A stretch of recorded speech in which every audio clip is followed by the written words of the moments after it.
Hello tout le monde. Bonjour. Bonjour, bonjour. Bonjour. Salut, bienvenue. Je suis hyper contente de vous accueillir du coup pour notre première édition de notre webinaire Causons Impact. Je me présente rapidement, je suis Clara, cofondatrice de Captain Cause et COO. Et c'est moi qui vais animer et modérer les débats passionnants qui vont avoir lieu entre nos trois panélistes. On va vous les présenter très rapidement, mais avant ça, je vais juste faire un tout petit tour sur le programme. Pour que tout le monde puisse savoir à quoi s'attendre sur ce moment de webinar. On va avoir un petit tour de table rapide en 5 minutes pour savoir qui sont Arthur, Mathilde et Fred, qui nous redisent ce qu'ils font. Et ensuite, un débat sur le rôle des entreprises dans la transition écologique. On aura une vingtaine de minutes qui seront consacrées à ce débat, avant de présenter 3 solutions concrètes à mettre en place dans vos entreprises d'ici la fin de l'année pour vous engager. Donc, Time for the Planet, Ma Petite Planète et Captain Cause. Et enfin, on aura un moment de questions-réponses pour que vous puissiez les interroger sur leurs actions, ce qu'ils pensent des rôles de l'entreprise dans cette transition. Et donc, restez bien jusqu'à la fin pour pouvoir échanger avec eux. Voilà, vous allez pouvoir aussi découvrir d'autres solutions qu'on nous a un peu soufflé ces dernières semaines en préparant ce webinaire. Donc, je vais tout de suite passer à la partie présentation et on commence avec toi, Arthur. Dis-nous qui tu es en quelques mots, qui est Time for the Planet. Et on aura des pitchs plus poussés sur les relations d'entreprise plus tard dans le webinaire. Ok, bon bah si le pitch plus poussé arrive, je vais faire succinct, mais Arthur, je suis un humain optimiste, entrepreneur fan de nature et de sport et cofondateur avec d'autres de Time for the Planet, qui est un grand mouvement citoyen pour mettre un coup de tatane au gaz à effet de serre le plus possible.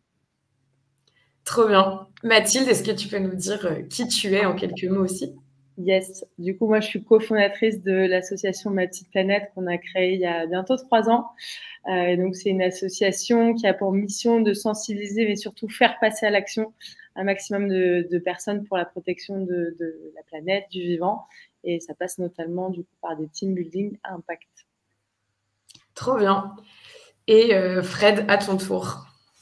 Alors, moi, c'est Fred, oui, donc je suis cofondateur de Captain Cause, donc avec toi, Clara, et puis Georges, Maxence, Nathanaël. Et avant cela, j'ai créé une autre société que vous connaissez probablement, qui s'appelle Blablacar, voilà, qui aujourd'hui a 100 millions de personnes dans le monde, et qui fait aussi beaucoup d'économies de CO2. C'est 1 600 000 tonnes de CO2 économisées chaque année grâce à Blablacar. Mais là, avec Captain Cause, je pense qu'on va faire mieux. Trop bien. Merci pour les présentations perso. Et du coup, pour rappel, on parlera de ces 3 solutions et de la façon dont on les met en place en entreprise un peu plus tard dans le webinaire. Et je pense que ce sera intéressant pour tout le monde qui nous regarde. Et du coup, je vous propose qu'on rentre direct dans le vif du sujet et qu'on passe tout de suite à ce sujet passionnant de débat qui est quel est le rôle des entreprises dans la transition écologique.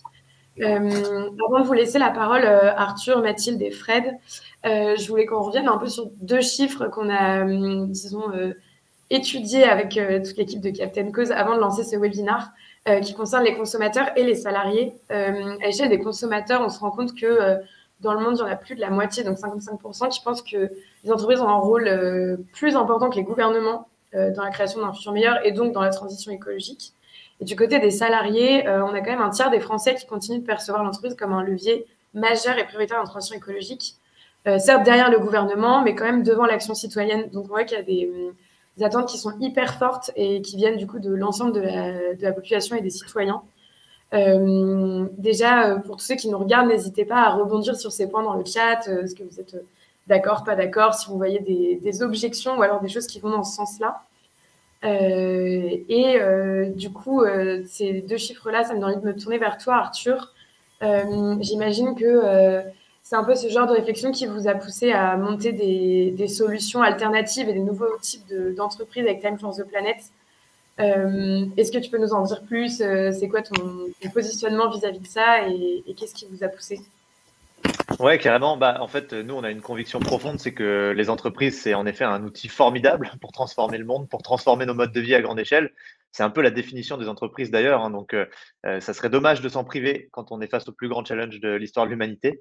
Nous, on a en effet la conviction que les modèles d'entreprise peuvent vraiment être au service de cette transition, mais si on les retravaille aussi, puisqu'on a été dans une époque où les modèles, on va dire, d'entreprises actuelles se sont parfois un peu tournés uniquement autour du profit, du créer du PIB, etc.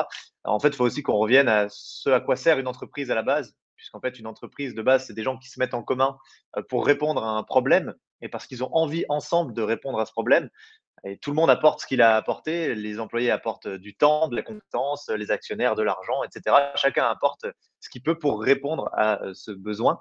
Et aujourd'hui, si tu regardes dans le code civil, la définition d'une entreprise en France, c'est justement des gens qui se mettent ensemble pour dégager des bénéfices que les actionnaires pourront se répartir.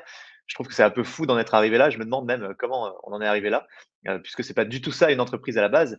Et au contraire, une entreprise, c'est vraiment une mécanique géniale de collaboration entre humains pour que chacun apporte ce qu'il peut euh, au service de la résolution d'un problème ou au service d'un besoin. Donc là, plus que jamais, les entreprises font sens. Et en fait, pour moi, c'est un levier majeur de la transition. En effet, il y en aura systémique. Donc, il ne faut pas opposer, je pense, les décisions politiques, des décisions d'entreprise, des décisions citoyennes. Tout va ensemble. Mais en fait, on ne pourra pas du tout se passer des entreprises puisque les biens et services que nous produisons aujourd'hui dans le monde, c'est ça qui fait les émissions de gaz à effet de serre. Et tout ça passe par les entreprises. Donc, clairement, oui, c'est un énorme levier et ça a été une grosse amorce de la réflexion de Time for the Planet. Et du coup, le levier, il est dans le changement au cœur de ces entreprises-là, plutôt que autour. Est-ce que c'est changer des business models? Est-ce que c'est changer même le format des entreprises? Il y a ma petite planète, enfin Mathilde, vous avez créé une association et pas une entreprise. Est-ce qu'il y a une raison pour ça? Est-ce que ça va changer? Est-ce que vous allez évoluer dans cette direction? Ouais, bah, je suis assez d'accord avec ce qu'a dit Arthur et avec ce que tu dis là sur le fait que les entreprises, elles sont au cœur de notre système économique de production, de consommation, donc elles ont un rôle clé. Et comme tu dis, nous, on a essayé aussi de repenser la façon dont on voulait faire les choses. Et il n'y a pas qu'un seul modèle d'entreprise. Maintenant, il y a des entreprises qu'on appelle de l'ESS. Il y a des modèles associatifs qui permettent aussi de créer de la valeur, de créer de l'emploi, de créer du lien et du travail pour les personnes qui ont envie de s'engager sur ces sujets-là. En fait, il y a plein de façons de repenser les choses, de repenser notre modèle de production, de faire les choses, des process. Et l'entreprise, elle peut s'engager à différents niveaux, effectivement, dans son cœur de métier. Et c'est pour moi le plus important. Elle peut aussi se réengager sur la façon de procéder, de produire, dans ses relations avec les fournisseurs, etc. C'est un deuxième niveau. Après, bien sûr, il y a le troisième niveau qui va être plutôt la philanthropie, le mécénat, etc. Mais je pense que les entreprises, là où elles ont le plus d'impact, c'est en changeant leur cœur de métier et ce pourquoi elles existent, comme l'a dit Arthur. Et je pense qu'elles sont, enfin, que le moment est propice aussi parce que c'est une vraie demande, une vraie attente également de la part des salariés. Il y a une étude qui a été faite par Act for Now et Greensit qui est super sur l'engagement des salariés sur ces questions-là. Et il y a une majorité, 80% des répondants qui ont dit qu'ils étaient qui pensaient qu'il fallait qu'il y ait des changements radicaux de nos modes de vie pour justement faire face au dérèglement climatique. Donc il y a une vraie attente et je pense que les gens sont prêts à ce que les entreprises impulsent ces changements-là. Fred, sur ton expérience que tu as eue chez Blabla, vous l'avez cherché longtemps, le modèle économique. Est-ce que c'est des sujets aussi que tu as vu passer chez Blabla, dans d'autres entreprises que tu as rencontrées, ces changements au cœur de l'entreprise? Je pense que le grand changement qui a apporté, c'est de devoir en fait faire en sorte que les gens puissent aligner leurs convictions personnelles et leur action professionnelle. Donc, ça passe par l'entreprise dans la mesure où l'entreprise doit écouter à la fois ce qu'attendent ses collaborateurs, mais aussi ses clients. Alors, on dit toujours qu'une entreprise qui marche, c'est, enfin, dans le vocabulaire, on va dire, actuel des entreprises, c'est une entreprise qui écoute beaucoup ses clients et qui les suit. Et pourtant, aujourd'hui, quand on écoute les clients, on sait qu'il y a 90% des gens qui attendent que les marques s'engagent en dehors de leur activité cœur et qu'elles aillent agir sur la société, quelque part aussi pour réparer ce qu'on considère qu'elles ont été créées. En même temps, on a d'autres sondages qui nous donnent que 75% des collaborateurs des grandes entreprises sont mal à l'aise par rapport au fait que leur, justement, grande entreprise n'agit pas beaucoup en dehors de son cœur de métier, à savoir, oui, faire le meilleur produit ou service pour ses clients et faire du profit, mais en fait, pas faire autre chose. Et ça met tout le monde un petit peu mal à l'aise aujourd'hui. Donc, je pense que l'entreprise a non seulement un rôle d'écoute et de façonnage, on va dire, de la suite, mais aussi c'est un outil qui peut aider chacun à aller se reconnecter entre ses envies, ses convictions et ce qu'il pense qu'il faut faire, parce qu'on les voit tous, les problèmes, hein, on les voit tous tous les jours dans les news, partout, quoi. Donc ça, tout le monde en est témoin, tout le monde le voit. Et après, si quand on va au travail, on n'est pas en train d'agir sur la résolution des problèmes qu'on a vus partout, eh bien, ça crée une sorte de dissonance cognitive. Et je pense qu'on a des moyens, et on va en parler un petit peu là, dans la suite du webinaire, mais on a des moyens pour réaligner justement les envies de chacun avec ce que sont capables de faire les entreprises. Donc pour moi, c'est un autre rôle qui vient compléter évidemment tout ce qui a été dit par Arthur et Mathilde. Sur cet aspect, peut-être un peu le malaise que créent ces sujets-là, je suis assez d'accord et je pense que c'est hyper important du coup de rassembler les gens autour de la table pour en discuter, pour essayer de réfléchir à des solutions ensemble et que ce soit pas simplement la direction qui impulse les changements et les salariés qui appliquent encore. Et même si ça arrive, c'est important que les salariés aussi le comprennent et je pense que ça peut aussi être impulsé par les collaborateurs qui ont certainement plein de bonnes idées, qui connaissent leur cœur de métier, qui ont aussi envie de faire bouger les choses. Donc, je trouve ça bien, effectivement, de justement rassembler tout le monde, de faire en sorte de créer du dialogue pour qu'on puisse avancer ensemble sur ces sujets et que collaborateurs et direction puissent avancer sur ce point. C'est des sujets que tu as eu l'occasion de voir, toi, Mathilde, en travaillant avec certaines entreprises. Est-ce que tu dis, il y a eu des boîtes qui ont mis en place des choses avec Ma Petite Planète, mais qui avaient des choses beaucoup plus grandes autour Ouais, complètement. En fait, nous, on a toujours les deux cas de figure parce on accompagne vraiment des entreprises de toute taille, de tout secteur d'activité. Et donc, on a à la fois des petites entreprises qui n'ont pas forcément encore mis en place de feuilles de route sur leurs engagements plutôt RSE du coup en l'occurrence, et qui savent pas trop par quel bout commencer, et du coup qui impliquent leurs collaborateurs via le challenge pour également demander à essayer de savoir qui souhaiterait s'impliquer sur la dynamique, quelles sont les bonnes idées, comment on fait pour avancer tous ensemble. Et on a des cas inverses où au contraire la feuille de route, la roadmap, elle est existante, l'entreprise sait dans quelle direction elle veut aller, mais a besoin des collaborateurs pour s'engager, pour impulser certaines dynamiques, pour creuser certains sujets. Je pense à c'était Vive 3, ils ont participé au challenge Ma Petite Planète et puis après ils se sont lancés sur la problématique des déchets pour creuser un peu plus sur ce point-là qui fait partie aussi, dans le secteur de la santé, c'est hyper crucial. Donc on a un peu tout cas de figure et je trouve ça intéressant qu'on soit au début de la démarche ou au contraire que ce soit déjà bien avancé, d'impliquer à tout niveau les collaborateurs pour avancer dans la même direction.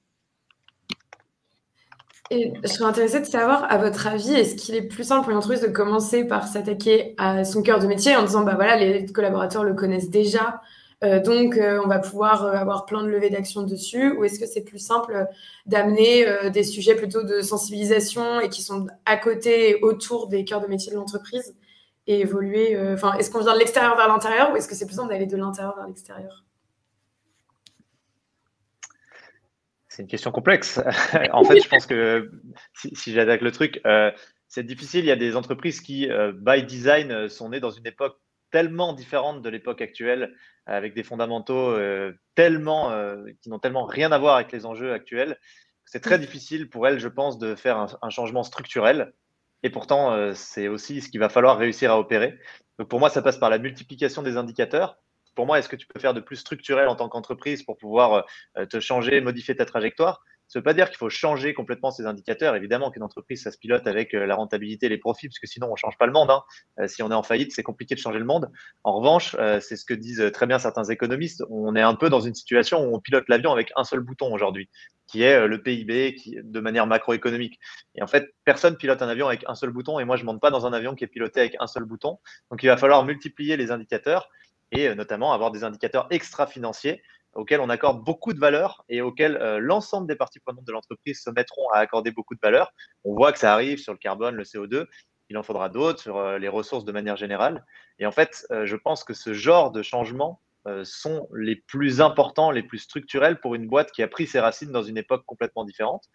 Et pour une boîte qui naît aujourd'hui, je trouve que c'est dommage de s'handicaper justement des modèles, on va dire, du siècle passé, hein, parce que c'est un peu ça. Et je pense qu'il est possible, by design, de tout de suite partir en prenant en compte la finitude des ressources, ce qu'on connaît du monde aujourd'hui, pour pouvoir monter un modèle de boîte, un modèle d'entreprise, et notamment des modèles économiques qui soient moins contraignants, parce qu'à la fin, c'est ça qui est contraignant. Donc, si on peut se permettre de s'affranchir des contraintes des modèles économiques en ayant des modèles viables et rentables, il faut le faire dès le départ. Après, toutes n'ont pas ce luxe, et pourtant, il faut quand même qu'elles arrivent à trouver des façons de changer. Ouais, moi, j'irais juste ajouter une note sur la créativité. En fait, une société, surtout celles qui sont établies depuis assez longtemps, elle vise à développer, comme disent les Américains, more of the same, c'est-à-dire un peu plus de la même chose. Elles ne font que ça, et ce qui veut dire qu'il y a un moment, elles rentrent dans un mode où elles sont sur des sortes de rails d'optimisation permanente. Et elles essayent de faire mieux en optimisant des process, mais elles perdent beaucoup en capacité de créativité, parce que optimiser, c'est pas créer, et c'est surtout pas tourner ou changer de voie. Et donc ça, c'est un gros frein justement à l'adaptabilité de beaucoup de modèles et beaucoup de sociétés aujourd'hui, parce que on est parti sur un paradigme effectivement très succinct, voire simpliste. Comme le disait Arthur, on a un bouton, quoi. Et en fait, là, en rajoutant des paramètres, il faut être très créatif pour réussir à les intégrer dans le process. Alors malheureusement, la seule chose qui fait que l'humain est créatif, c'est qu'il est recyclé, c'est-à-dire qu'on on meurt et il y en a d'autres après qui reviennent avec des idées nouvelles. Parce que, d'ailleurs, ça se voit sur l'évolution des humains. Quand on prend des enfants de 5 ans et qu'on leur demande, alors il y a des tests comme ça de créativité qui sont faits à Harvard notamment, on leur demande, par exemple, il y a un exercice, on leur donne un trombone et on leur dit combien d'usages tu imagines de ce trombone.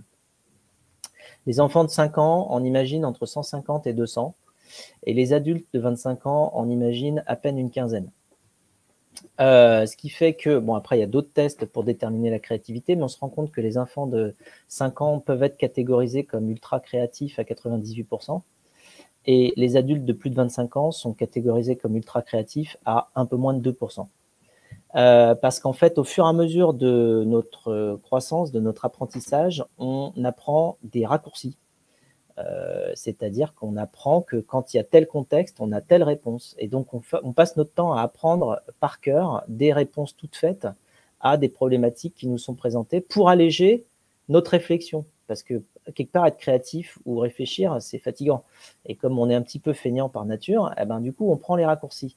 Et donc, ça veut dire que, mais dans une boîte, il se passe un peu la même chose aussi. Elle est très créative au début, puis après, elle devient de moins en moins créative. Et pourtant, là, aujourd'hui, vu les challenges qu'on a en face, c'est ça qu'il faut réussir à stimuler. Donc, j'irais ajouter que tout ce qui peut être développé en entreprise pour favoriser la créativité des collaborateurs sera une bonne chose, parce que ça permettra aux collaborateurs eux-mêmes, face à la situation qu'ils ont sous les yeux, d'aller trouver des solutions nouvelles et de réussir à les imposer et de ne pas se laisser aussi malheureusement engourdir par l'inertie. Parce que c'est ça qui se passe aussi dans les entreprises, quand il y a quelqu'un de très innovant, très créatif qui arrive et qui dit hey, les gars, on devrait faire comme ci, comme ça. Et ben, très vite, il a 10 personnes autour qui lui expliquent pourquoi non. Et ça empêche l'évolution. Et ça fait une grande émission à la longue. Donc en effet, tout le monde est gagnant si on peut éviter d'avoir ce genre de blocage. Oui. Ok, compte sur nous, Fred, pour la culture créative chez Captain Rester Cool. créatif. On va essayer de garder ça. Est-ce que ça vous inspirait d'autres points à ajouter, Mathilde, Arthur Moi, perso, ça m'en inspire plein, mais vas-y, Mathilde, parce que sinon, je vais faire chier tout le monde. Non, bah, moi je rebondis sur tout ce qui fait écho à ce qu'on fait et où je suis tout à fait d'accord avec le fait d'inciter les collaborateurs, collaboratrices à participer à tout niveau, à continuer à proposer des choses, etc. Même si c'est une grosse entreprise, même si on a l'impression que tout est bien figé, ficelé, etc. Tout le monde a sa place pour faire des suggestions, faire des propositions. Et nous, chez Ma Petite Planète, justement, le fait de travailler, d'impliquer les collaborateurs, de les faire participer, de les faire jouer en équipe, de s'appuyer sur des chefs d'équipe, etc., qui vont se sentir plus investis par la problématique, par le sujet, c'est essentiel dans ce qu'on fait parce qu'on ne prétend pas apporter une solution à toutes les entreprises qui vont participer. C'est-à-dire que c'est pas nous, Ma Petite Planète, qui allons changer leur cœur de métier. Nous, ce qu'on a envie de faire, c'est justement de réveiller cette créativité ou en tout cas cette envie de changer les choses de l'intérieur pour que des personnes qui connaissent bien leur cœur de métier, qui connaissent bien leur secteur d'activité, ensuite en interne puissent s'emparer de ces sujets et proposer des choses et essayer de pousser des changements en interne. Donc, complètement aligné avec ce point de vue-là et toutes les entreprises de toute taille ont intérêt à solliciter leurs salariés, quelle que soit leur avancée sur ces sujets. Et pour rebondir là-dessus, je pense que ça ne marche, et ça fait un peu le tour de la boucle, que si il y a une croyance commune partagée, il y a un objectif, une vision avec l'entreprise. C'est pour ça qu'on entend beaucoup parler des raisons d'être, des entreprises à mission, etc., ce qui est une très bonne chose. Mais il faut que ça soit sincère et que ça soit partagé par tous les collaborateurs, parce que les gens ne vont s'engager dans un truc que s'ils ont vraiment la conviction que ça peut arriver. Donc il faut que l'entreprise, elle s'aligne en se disant, ouais, on vise ça, on veut faire ça, notre entreprise, elle existe pour être au service de cette mission. Ça fédère carrément autrement les collaborateurs et je pense que ça crée une énergie et une dynamique en interne qui n'a plus rien à voir. Nous, on voit beaucoup de collaborateurs d'entreprises chez Time qui nous disent, mais en fait, moi, je fais d'autres trucs, j'essaie d'autres trucs autour, dont Time, dont voilà, toutes les organisations qui sont à dispo, parce que en fait, je ne crois plus, mais fondamentalement, hein, je ne crois plus à la capacité de ma boîte de prendre une bonne trajectoire. Je pense que c'est mort. Et c'est hyper dommage parce qu'au contraire, je pense que les boîtes sont largement capables de changer, de proposer des choses. Il faut simplement qu'elles arrivent à transmettre le message de manière sincère. Les gens travaillent 100 000 heures dans une vie. J'ai vu cette stat il n'y a pas longtemps, c'est quand même beaucoup 100 000 heures. Et forcément, maintenant, les gens se disent, si je travaille pour en plus flinguer mon futur, autant que j'aille faire une grande sieste de 100 000 heures. Et je pense que c'est aussi un vrai sujet d'être capable de dire, non, non, regardez pourquoi on existe, pourquoi on se lève tous, pourquoi on vient tous au bureau le matin. C'est pas pour repartir avec notre paye à la fin du mois. C'est parce qu'ensemble, on peut réussir à faire avancer le monde dans cette direction. Et ça manque cruellement maintenant. Et je pense que c'est vraiment le liant de tous les sujets autour de la RSE, autour des collaborateurs engagés, de la marque employeur, etc. C'est pourquoi on le fait en fait. Ouais, c'est un sujet sur lequel les startups en particulier arrivent quand même bien à travailler les valeurs, qu'est-ce qui unit le groupe, l'entreprise en tant que groupe d'humains, quoi. Trop bien. Ce que je vous propose, c'est peut-être qu'on passe à la partie solution. On pourrait rester évidemment 8 heures sur ce débat et ce serait génial. Mais le temps passe hyper vite. Du coup, ouais, l'idée, c'est de vous laisser un peu de temps à tous les trois pour pitcher chacun la solution que vous portez et que vous développez avec vos équipes et qui sont activables en entreprise. Du coup, Arthur, on reprend le même ordre. On commence par Time. Est-ce que tu peux nous dire comment vous impliquez les entreprises, comment vous travaillez avec elles et concrètement, si moi je suis une entreprise, qu'est-ce que je peux faire, comment je peux utiliser Time pour impliquer mes parties prenantes? Ok, merci. Je pars en premier comme à l'école. Quand tu t'appelles Arthur Oboeuf avec 2 A, je peux vous assurer que c'est l'histoire de ma vie. Voilà. Alors, Time, dans les grandes lignes, pour récapituler, en fait, c'est un grand mouvement, un grand collectif dans lequel tout le monde peut s'inscrire, autant les personnes physiques que les personnes morales, donc des entreprises ou autres. Ce grand mouvement, ça fait un pot commun dans lequel tout le monde peut venir amener de l'argent, puisque en devenant actionnaire, copropriétaire, on investit de l'argent. Et cet argent, nous, il nous sert à déployer des innovations structurantes pour décarboner l'économie. Donc, on a reçu plus de 1000 dossiers d'innovation. On a déjà investi 10 millions d'euros dans 5 premières et on commence à bien accélérer, à en faire de plus en plus régulièrement. Et ces innovations, en fait, elles ont un sujet important, c'est qu'elles ont un problème de déploiement. Aujourd'hui, les innovations dont on a besoin pour faire la transition, le principal problème qu'elles ont, c'est pas tant d'exister ou de trouver des subventions pour faire de la R&D au démarrage, c'est plus le moment où elles doivent changer d'échelle, passer à un stade où elles sont industrialisables, qui pose problème, parce que souvent, elles n'ont pas d'équipe entrepreneuriale. Les innovateurs ne sont pas des entrepreneurs. Elles n'ont pas les fonds nécessaires, parce que personne ne veut investir dans une boîte où il n'y a pas encore des entrepreneurs, un modèle économique robuste. Souvent, elles ne sont même pas sous la forme d'une entreprise réelle. Donc, c'est très compliqué pour elles de passer de ce stade où elles sont, on va dire, embryonnaires mais fonctionnelles, au stade où elles sont industrialisables et elles peuvent attirer des capitaux de manière massive. Time for the Planet, son rôle, c'est de venir là. C'est de venir investir au moment où personne ne veut investir parce qu'on a créé sur mesure une entreprise, un objet qui est pensé et paramétré pour que ça vienne boucher ce trou et que ça permette à ces innovations de franchir cette espèce de vallée de la mort et de passer à très grande échelle. Donc pour ça, on utilise le collectif, vous l'avez compris, parce que plus on est nombreux, plus on peut trouver des innovations partout sur la planète, de très bons entrepreneurs, réunir de l'argent, convaincre aussi d'autres typologies d'investisseurs de venir. Et on a un certain nombre de petites spécificités, notamment le fait qu'on rémunère nos actionnaires avec ce qu'on appelle du dividende climat. Donc c'est des tonnes de gaz à effet de serre non émises ou captées au prorata de leur investissement. Donc comme quand vous faites un placement financier, vous investissez de l'argent dans Time for the Planet, cet argent, il travaille pour vous en créant des entreprises. Ces entreprises, elles sont rentables. Il va falloir changer le monde, on l'a dit, il faut quand même qu'on puisse embaucher des gens et gagner de l'argent. Mais nous, l'argent qui remonte chez Time for the Planet et qui vient donc multiplier votre somme initiale, comme quand vous faites un investissement traditionnel, eh ben, on décide de toujours le réinjecter pour relancer des boîtes. Parce que ce qu'on vous retourne, c'est votre impact. Et plus on relance des boîtes avec votre somme initiale, plus votre impact il sera gros d'année en année. Donc c'est un dividende, comme vous avez l'habitude d'en avoir, qui tombe tous les ans. Sauf que lui, il n'est pas mesuré en argent, il est mesuré en tonnes de gaz à effet de serre. Ça, c'est un truc qu'on a co-conçu avec notamment l'ADEME, Carbone 4, Net Zero Initiative. Et puis maintenant, il y a l'ONU et puis il y a Gold Standard en labellisateur, certificateur à l'international. Donc, c'est vraiment un indicateur extra-financier tangible qui existe.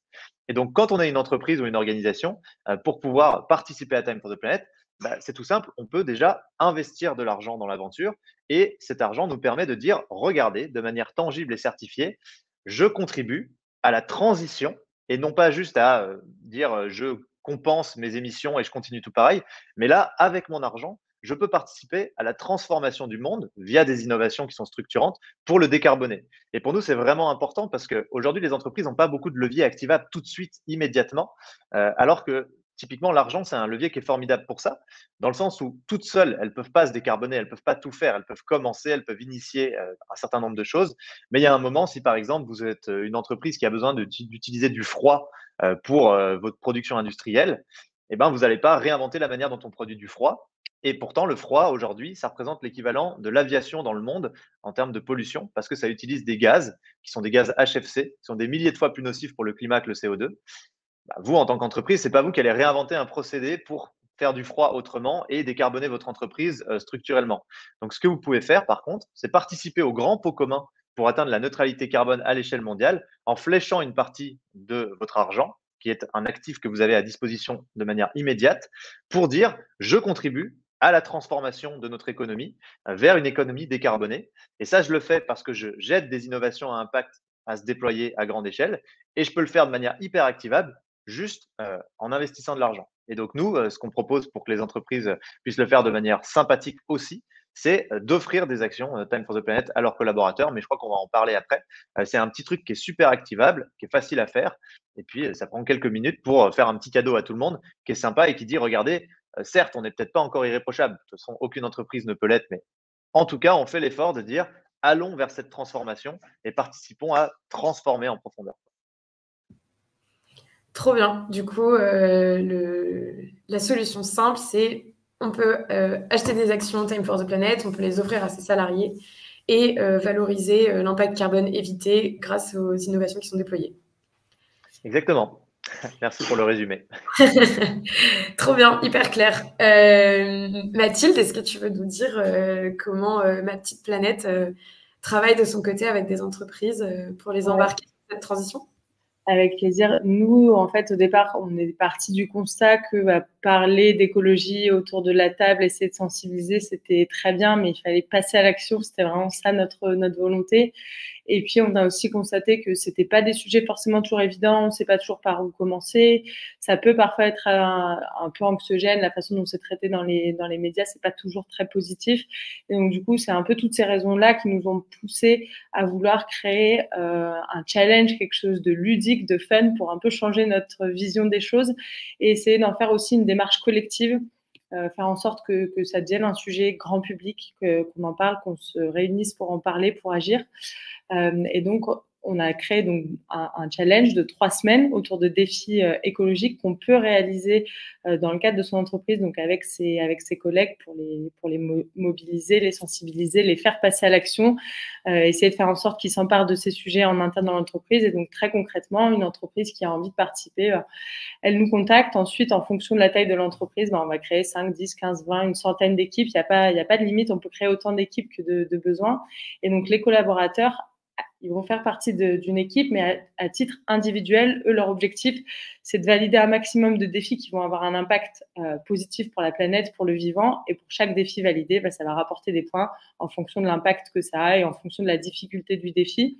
On essaie d'aborder toutes sortes de défis. Donc, il y a une quinzaine de thématiques. Ça va aller de la mobilité à l'énergie, en passant par l'alimentation, la solidarité. On essaie de balayer vraiment très large sur toutes les thématiques de la RSE pour montrer qu'il y a plein de choses qui peuvent être faites à l'échelle individuelle et encore plus à l'échelle collective puisque c'est un jeu qui se fait en équipe, et pour montrer aussi qu'on est des individus qui sont un et indivisibles. En fait, pour faire simple, pour caricaturer un peu, on ne peut pas faire le tri des déchets chez soi et pas le faire dans son entreprise. Je prends un exemple très bateau, mais pour illustrer, peut-être pas le défi le plus impactant en effet. Donc voilà, donc les entreprises peuvent participer. Il y a 3 éditions par an auxquelles elles peuvent participer avec leurs salariés. L'objectif, c'est aussi qu'elles puissent rejouer d'une édition à l'autre. Et donc nous, on va les accompagner pour la mise en place, pour l'animation et aussi après une édition pour faire en sorte que la dynamique se poursuive. 3 semaines, c'est super. Il va se passer plein de choses. Il y a plein d'émulations. En moyenne, on est autour de 15-16 défis réalisés par une personne sur une édition. Donc, il se passe plein de choses. Il faut capitaliser là-dessus et faire en sorte que la dynamique se poursuive après les 3 semaines. Et ce qui est hyper important, c'est que donc on est un modèle associatif. On veut vraiment être grand public et en fait la participation des entreprises, elle est au cœur de notre modèle économique et c'est grâce à ça, grâce à leur participation notamment financière, que nous on peut proposer le challenge gratuitement à la fois aux personnes qui ont envie de participer avec leurs amis ou leur famille, qui ont envie de sensibiliser leur entourage, et aussi et surtout parce que c'est un gros levier d'impact à tous les enseignants et enseignantes qui souhaitent sensibiliser, faire passer à l'action leurs élèves de la maternelle jusqu'au lycée. Et on ne pourrait pas proposer ça gratuitement dans les établissements scolaires si on n'avait pas cette participation des entreprises. Donc, leur participation, elle permet de jouer, de sensibiliser leurs collègues, mais aussi de sensibiliser les plus jeunes sur les mêmes thématiques. Et c'est hyper important pour nous d'avoir cette espèce de solidarité entre les différents publics ciblés. Voilà ce que je peux dire pour les grandes lignes du challenge. Après, sur la mise en place, nous, on est là un peu de A à Z pour faire en sorte que ce soit le plus simple possible à mettre en place, parce qu'on sait que c'est pas toujours évident, surtout quand on a envie de le lancer à grande échelle, quand on est dans une grande entreprise, qui a des milliers de collaborateurs qui n'ont pas tous le même temps, qui n'ont pas tous les mêmes réalités, le même travail, etc. Là, notre rôle, c'est nous qui sommes là pour faire en sorte de communiquer, d'expliquer la démarche, de faire en sorte qu'il y ait une forte mobilisation, de rassurer sur le temps que ça va prendre, sur le fait que il faut pas se culpabiliser. C'est aussi un message qu'on a envie de faire passer, parce que surtout quand le fait de culpabiliser, de se rendre compte de ces enjeux devient un frein, là on touche à certaines limites. Et donc notre rôle, ça va être de faire en sorte que la prise de conscience s'accompagne du passage à l'action et pas l'inverse. Voilà pour le côté La Petite Planète.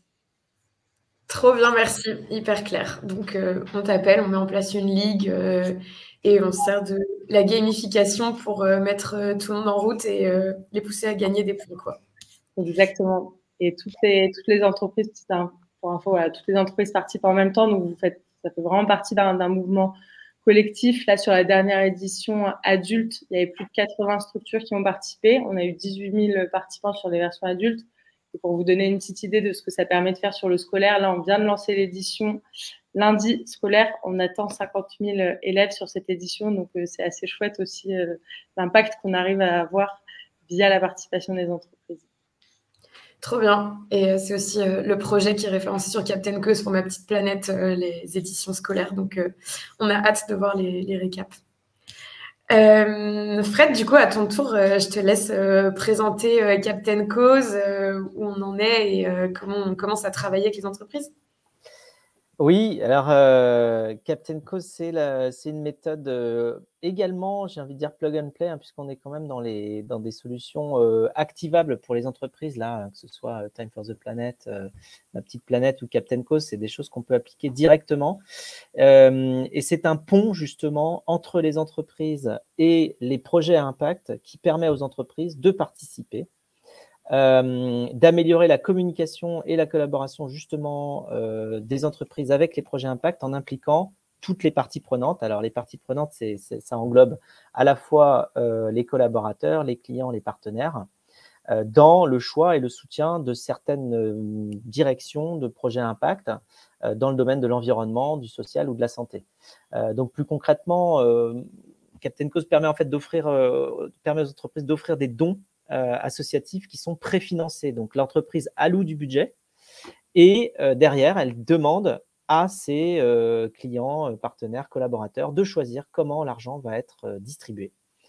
Ce qui fait que c'est un peu c'est la grande nouveauté, c'est-à-dire qu'on transforme le mécénat en quelque chose de participatif, hein, ce qui fait que on se rapproche beaucoup plus de mécanismes à la fois démocratiques, mais aussi quelque part de communication et de marketing habituel des marques, hein, qui ont l'habitude justement de communiquer avec leur communauté.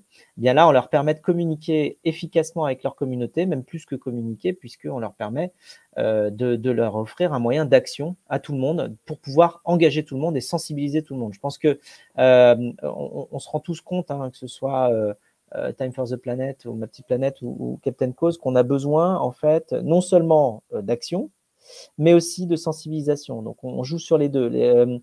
Captain Cause, c'est une société à mission qui a deux missions. La première qui est d'envoyer un maximum d'argent et de moyens sur les projets à impact. Et la deuxième qui est de sensibiliser un maximum de personnes dans une logique, de toute manière, vu les enjeux qu'on a face à nous, soit on passera tous, soit on passera pas. Donc il faut réussir à faire en sorte que tout le monde se sente impliqué. Donc on propose un catalogue de projets à impact aux entreprises qui sont aujourd'hui des associations d'intérêt général, hein, dans le domaine de l'écologie, du social et de la santé. Et toutes les associations sont choisies avec une grille de sélection assez longue. D'ailleurs, Ma Petite Planète est une de nos premières associations partenaires, comme l'a dit Clara tout à l'heure. Et donc, on a deux méthodes d'implication. Soit le don cadeau, qui consiste simplement à aller offrir, par exemple, 10, 20, 30, 50, 100 ou même 500 euros. On a des entreprises qui offrent ça à leurs clients, à leurs grands clients, ou à leurs partenaires, ou à leurs collaborateurs, pour qu'ils aillent l'allouer à un projet qui leur tient à cœur, dans une logique justement d'implication et de choix, hein, et de faire en sorte que chaque personne se retrouve responsable d'aller aiguiller cet argent-là. Parce que je le mentionnais tout à l'heure, plus de 90% des gens attendent que les marques s'impliquent.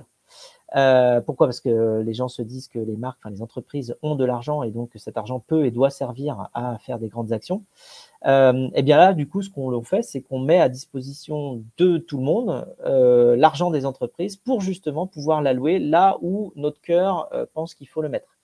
Parce que c'est un peu notre chance, hein, dans les entreprises. Les entreprises ne sont pas gérées par des machines, elles sont gérées par des gens, par des humains. Et comme Arthur l'a rappelé, c'est avant tout un humain.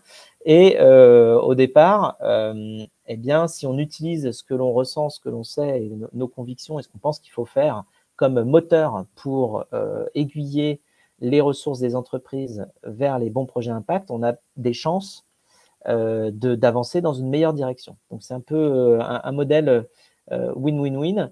Alors, donc je disais, il y a deux modes de fonctionnement, soit des dons cadeaux à distribuer comme ça, qui peuvent être parfaits pour des cadeaux de Noël, et c'est exactement ce que l'on est en train de mettre en place en cette fin d'année avec plein d'entreprises, soit des animations live dans lesquelles, par exemple, une société va dire, on a un budget de 10 000 euros cette année qu'on peut allouer à différentes causes, et puis pendant l'événement, on fait voter tout le monde en live sur l'allocation de ce budget-là sur les différents projets qui peuvent être présentés. Alors, généralement, on en met entre 3 et 6. Il ne faut pas en mettre trop non plus parce que sinon, c'est trop compliqué pour les choisir.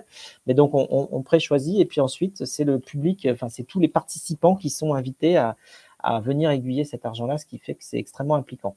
Donc, c'est win-win-win parce que c'est bon pour les associations, évidemment, c'est une nouvelle source de financement. Donc, après le crowdfunding qui a été créé il y a une douzaine d'années, bon, bah là, on est un peu en train de créer quelque chose qu'on pourrait appeler le brand funding ou je ne sais pas comment, mais quelque chose qui est les marques qui financent des projets, puis en plus avec un but d'impact, et pas seulement de créer quelque chose de nouveau. Le deuxième win, évidemment, c'est pour les entreprises, puisque c'est une façon originale d'aller engager et de fidéliser ses partenaires, en contribuant évidemment à des causes, et le sous-jacent est évidemment très, très, très noble et dans la bonne direction. Et puis, pour chacun de nous, eh bien, c'est une manière, justement, chaque individu, d'aller s'aligner entre ses convictions personnelles et une action dans le domaine professionnel, c'est-à-dire qu'on arrête de cloisonner. On n'est pas un individu en perso et un autre au travail, dans le sens en tout cas de nos convictions et de ce qu'on pense qu'il faut faire, et on a un moyen d'aller réaligner, y compris dans la vie professionnelle, ce que l'on pense qu'il faut faire dans notre vie quand on est un individu libre, j'ai envie de dire, dans nos vies perso, et les manettes qu'on nous met à disposition dans le monde professionnel. Donc c'est une manière d'aligner le pro et le perso. Voilà, donc les entreprises, généralement, elles s'engagent en débloquant des budgets qui existent déjà, qui peuvent être des budgets marketing qui sont habituellement dédiés, par exemple, aux cadeaux d'entreprise ou bien à des goodies. Et donc là, on remplace avantageusement pour l'environnement et pour les autres causes soutenues des objets physiques qui demandent à être produits parfois à l'autre bout de la planète, transportés, puis livrés avec plein de logistique. Bon, bah là, évidemment, on est tout immédiatement transféré en digital. L'argent va directement sur des projets impact. Il n'y a pas de production de matière, il n'y a pas de transport, il n'y a rien du tout. Et l'argent est utilisé pour les bonnes causes.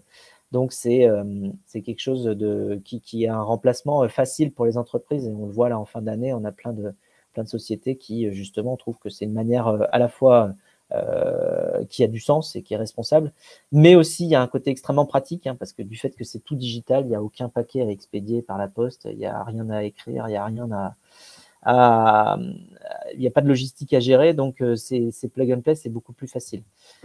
Voilà, au-delà de ça, donc nous, on arrive à proposer une solution qui est 100% clé en main, et on arrive dans un contexte. Alors là, on publie une étude ces jours-ci qu'on a faite nous-mêmes, dans laquelle on a demandé aux gens si ils étaient prêts à abandonner les goodies si cet argent-là servait à justement des projets impact. Donc là, l'étude, elle sort juste maintenant. C'est sur plus de 1000 salariés d'entreprise qu'on a fait cette étude-là. Et on a 83% des gens qui disent qu'ils seraient prêts à abandonner les goodies si cet argent-là est utilisé pour financer des associations. Et c'est même 98% sur les 18-34 ans. J'ai dit 98, c'est 92. J'ai dit 98, je me suis trompé entre 18 et 98. C'est 92% des 18-34 ans. Pardon ? On voit Mathilde dire trop cool en mute. Ouais, non, c'est vraiment très, très cool. Effectivement, c'est très, très cool. Je suis d'accord. Honnêtement, on a posé la question, on a fait le sondage, on a fait toute l'étude et tout, avec un institut externe, bien sûr. Et on s'est dit, bon, bah, qu'est-ce qui ressort si les gens disent, non, moi, s'ils nous disent, il y a 3% des gens qui disent, moi, je préfère que l'argent aille des causes plutôt que si ça me prive de mon goodies, ben non, là, c'est 83% sur la population générale et c'est 92% sur les 18-34 ans. Donc, c'est extrêmement prometteur. On voit qu'il y a une envie d'aller utiliser au mieux les ressources des entreprises pour des projets impact. Et notre ambition, c'est d'aller flécher 1 milliard d'euros d'ici 5 ans dans des projets impact. Nous aussi, on aime bien le milliard, Arthur. Je crois que chez vous, c'est pareil. Vous avez un objectif d'1 milliard, c'est ça aussi. Tout à fait. Mais nous, on est moins ambitieux. C'est pas 5 ans, c'est 2030. Mais bon, on sera ravis de pouvoir vous laisser de l'avance sur ce sujet, avec grand plaisir. Trop bien. Pour pouvoir garder un tout petit peu de temps pour les questions-réponses, ce que je propose, c'est de refaire un mini résumé là sur ces trois solutions. Concrètement, ce que peuvent faire du coup les entreprises qui auraient envie de s'engager avec Time for the Planet, Ma Petite Planète et Captain Cause. Il y a des points de contact sur votre site internet, Arthur, qui permet aux entreprises d'aller acheter des actions et de pouvoir les offrir à ses salariés, si je dis pas de bêtises. Tout à fait. J'imagine qu'après, vous gérez la logistique sur l'envoi de ces actions et que tout est hyper bien expliqué. Mathilde, peut-être prochaine ligue, c'est quand le top départ? Top départ le 23 janvier pour la prochaine édition. Il y a encore temps de s'inscrire pour les entreprises qui nous regardent. S'inscrire. Et puis pour celles et ceux qui nous regardent, si vous ne savez pas comment mettre ça en place, sachez que vos alliés peuvent être des personnes qui sont à la RSE, aux ressources humaines, parce que c'est un team building, on permet de créer du lien, à la communication aussi, comme l'a dit Arthur, c'est hyper important de créer du lien, ça permet aussi de retenir des talents en abordant tous ces sujets-là. Donc voilà, ces 3 pôles peuvent être vos alliés pour la mise en place si vous ne savez pas trop par où commencer. Et puis nous, on peut vous accompagner à court terme pour la mise en place du challenge, mais aussi à plus long terme s'il y a des entreprises qui ont envie de s'appuyer sur cette dynamique pour créer des collectifs de salariés qui sont impliqués sur ces sujets, qui ont envie de creuser la thématique, d'aller encore plus loin une fois que le challenge a été lancé. Arthur, c'est qui vos alliés pour mettre en place ce genre de cadeau aux salariés? C'est les RH? Nos alliés. Ah, ouais, alors plutôt les RH en général, mais ça se décide de manière assez différente selon les cas et selon les boîtes. Tu vois, ça dépend si tu es sur une ETI, une PME ou un grand groupe. En général, c'est souvent le CEO qui dit allez, c'est cool, on fait un cadeau à tout le monde, quoi. Nous, en tout cas, ça a été assez souvent ça. Et c'est extrêmement efficace et c'est très, très bien reçu par les collaborateurs. Qui en effet, je pense que l'étude de Frédéric va faire du bien parce que en fait, ils en peuvent plus de recevoir toujours le même couteau suisse avec un logo dessus, quoi. Il y a un moment, ça fait 18 ans, Michel, il faut arrêter. Hein. Et Fred, du coup, nous, on a notre petit point de contact sur notre site et sur hello@captaincause.com pour mettre en place des initiatives d'ici la fin de l'année. De notre côté, ça peut être à la fois, ça peut être côté RH, mais ça peut surtout être aussi côté directeur marketing ou directeur des ventes et même tous les collaborateurs qui ont envie justement de participer aussi à la sélection des projets qui peuvent être soutenus par leur entreprise, ce qui est un facteur d'engagement supplémentaire. Donc évidemment, les entreprises peuvent choisir les projets qui vont être soutenus, même si l'allocation des fonds globaux, elle n'est pas connue au départ. Puisqu'elle sera décidée par tout le monde, et y compris par les clients. En tout cas, ça fait des super cadeaux simples de fin d'année, y compris pour ceux qui sont en retard, parce que c'est quand même quelque chose de compliqué de gérer en dernière minute l'envoi de tout un tas de cadeaux. Donc là, nous, on arrive avec une solution plug and play qui rend service. Génial. Du coup, on peut commencer à peut-être répondre aux quelques questions qui sont arrivées dans le chat. Il y en avait une première qui arrive de la part de Christophe, qui est plus une suggestion qu'une question, qui s'affiche à l'écran en même temps. Est-ce qu'on pourrait créer un challenge Ma Petite Planète qui est un objectif de financement d'une association? Alors, du coup, c'est déjà arrivé. Alors, juste pour la petite info, il y a un des défis qui consiste à participer à un événement autre que Ma Petite Planète. Donc, il y a des associations notamment qui sont référencées. Il y a un des défis qui consiste aussi à faire un don à une association qui agit pour la protection de la planète, du vivant. Et en fait, ça s'est fait, ça s'est vu. Il y a des entreprises qui le font, qui mettent en jeu comme récompense le fait de faire un don à une association. Par exemple, on se fixe comme objectif, en gros, en moyenne, sur une édition, c'est 15 défis par personne. On va dire, si tous les salariés en moyenne font 15 défis, l'entreprise fera un don à une association. Et ça, on laisse plutôt libre à chaque entreprise qu'on accompagne de déterminer quelles vont être justement les récompenses pour les équipes ou les joueurs directement. Et du coup, ça pourrait passer aussi par Captain Cause.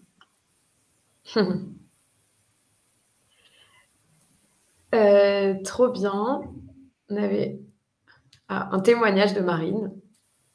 Un témoignage sympa de Marine sur un témoignage très sympa dont l'opération commence très bientôt avec la fin de l'année qui arrive.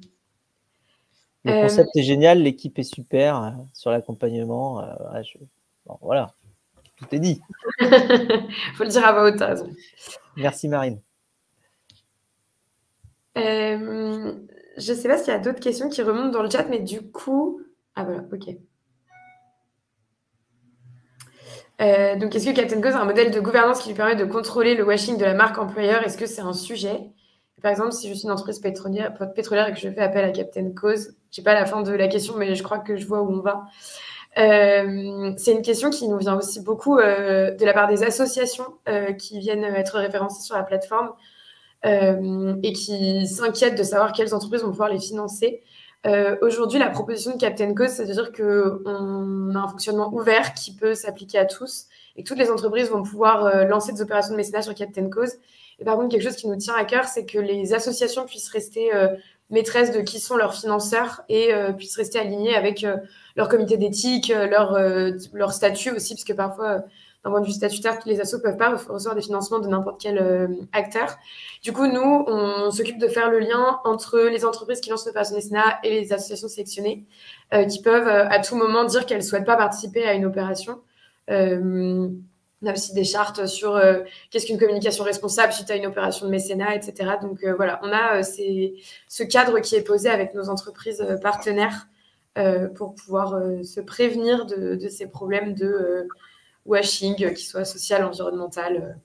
Et au-delà de ça, il y a aussi le fait qu'on est vraiment dans l'action, c'est-à-dire que là, c'est de l'argent qui sert à agir concrètement sur le terrain. Enfin, toutes les associations ont des projets extrêmement transparents et suivis sur leurs actions.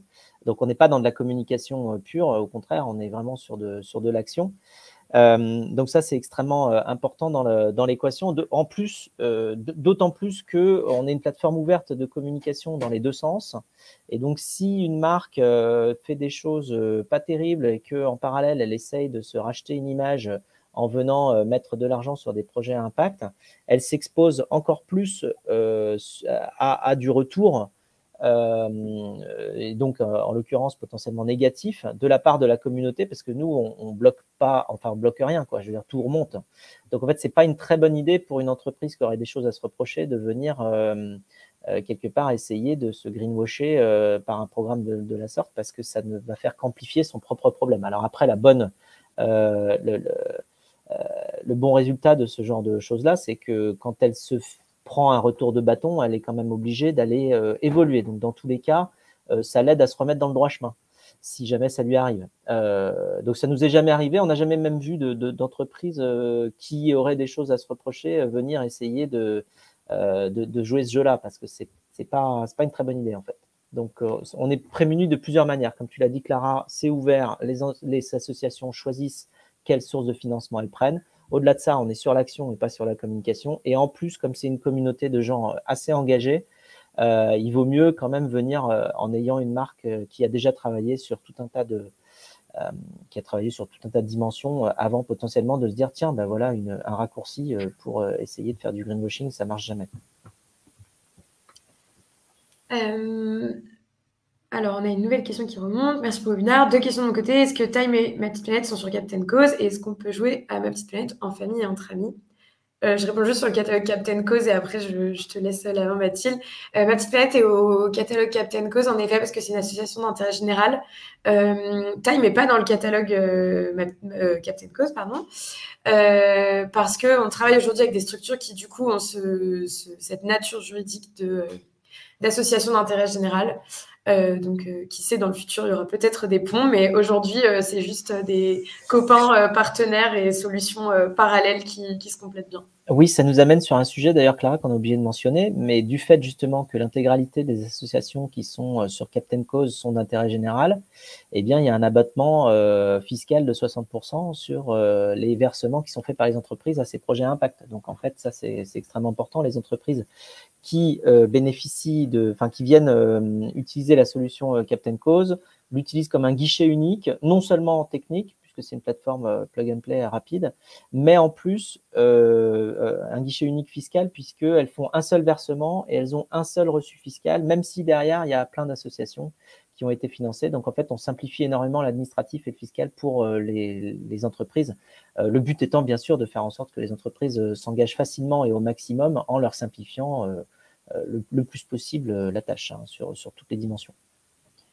Et du coup, Mathilde, peut-être un petit mot sur Ma Petite Planète dans son cercle perso. Oui, tout à fait. C'est tout à fait possible de jouer avec ses amis, sa famille, ses voisins qui on le souhaite sur la version grand public quand on s'inscrit. Et c'est encore une fois grâce à la participation à la fois des entreprises, des collectivités et des universités qui, quand elles participent, paie pour le service pour pouvoir participer. C'est grâce à ça que nous, on peut financer l'ensemble de nos activités et notamment proposer le challenge gratuitement au grand public et aux scolaires. Trop bien. Il y a encore une dernière question. Quels sont les retours de vos clients ou collaborateurs sur les 3 solutions différentes qui vous ont surpris et quelles innovations en ont découlé? Oula, question très large. Peut-être qu'on peut laisser d'abord Mathilde et Arthur répondre, qui ont peut-être un tout petit peu plus de recul. Peut-être Mathilde, toi, c'est la plus ancienne solution. Un retour qui m'a surprise, c'est une très bonne question.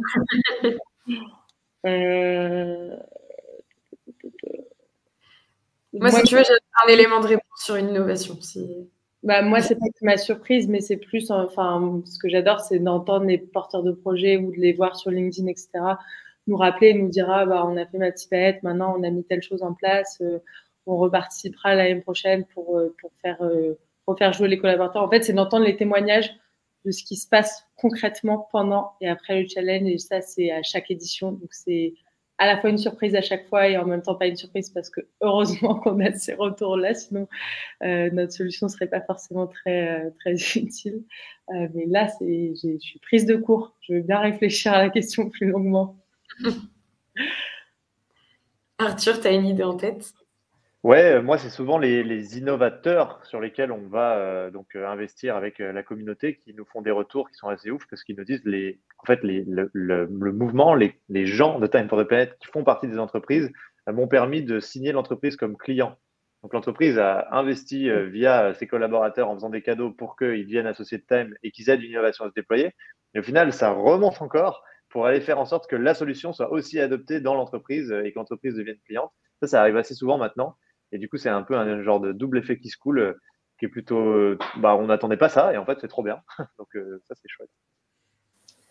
Nous, de notre côté, le premier retour immédiat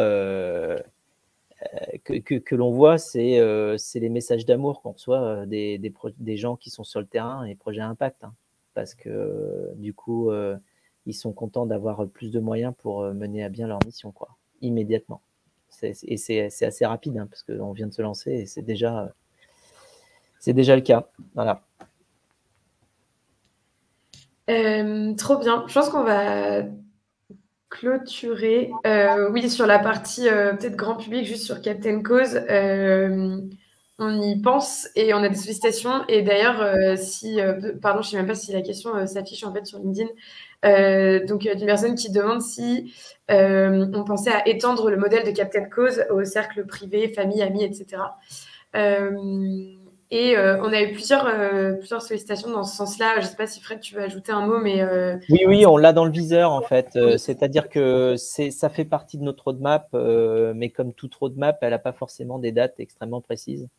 Et donc, du coup, c'est prévu, c'est sur la route. On verra à quelle allure on est capable d'exécuter ça. Mais oui, notre but étant d'impliquer un maximum de personnes, on commence par impliquer toutes les communautés des entreprises, oui, mais aussi on ira chercher le grand public avec des mécanismes de ce type-là.